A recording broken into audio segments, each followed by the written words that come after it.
আসসালামু আলাইকুম এভরিওয়ান, আমি শাবানা। তোমরা সবাই কেমন আছো বন্ধুরা? আশা করছি ভালো আছো, আর আমিও খুব ভালো আছি। আমি আমার মেয়েকে রাজকন্যার মতো করে বড় করতে চাই, ওর সব ইচ্ছেগুলোর মূল্য দিতে চাই। ও যেভাবে চাইবে, যেমনভাবে চাইবে, সব কিছু ঠিক তেমনভাবেই হবে। কারণ আমরা যখন ছোট ছিলাম বা স্কুল যেতাম, বন্ধুদের সঙ্গে কোথাও ঘুরতে যাওয়া বলো, এমনি কোথাও যাওয়া বলো, আমাদের সব সময় আমাদের আব্বু আম্মুরা বাধা দিত। আর একটা কথাই সব সময় বলতো যে তোমরা যা করবে বিয়ের পরে তোমার হাজব্যান্ডের সঙ্গে সব কিছু শখ পূরণ করবে। কিন্তু সেই ভুলটা আমি আর আমার মেয়ের সঙ্গে হতে দেবো না। কারণ আমার আব্বুর বাড়িতে বলো আর হাজব্যান্ডের বাড়িতে বলো, আমাদের ইচ্ছের কোনো মূল্য বা স্বাধীনতা কিছুই নেই। তাই আমি আমার মেয়ের সঙ্গে এই ভুলটা হতে দেবো না।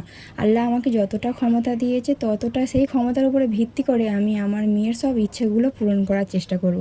আর তোমাদের ক্ষেত্রেও বলছি বন্ধুরা, নিজের মেয়ের শখ নিজেই পূরণ করো, অন্য কারোর উপরে কোনোদিনও ভরসা করো না। জানি আমার ভিডিওটা হয়তো তোমাদের ভালো লাগবে না, কিন্তু এটাই বাস্তবতা। আমার ভিডিওটা ভালো লাগলে আমার চ্যানেলটাকে সাবস্ক্রাইব করো আর লাইক দিও। অন্য কোনো আরও মিনি ব্লগে তোমাদের সঙ্গে দেখা হবে। ততক্ষণের জন্য সবাইকে বাই বাই বন্ধুরা, সবাই ভালো থেকো।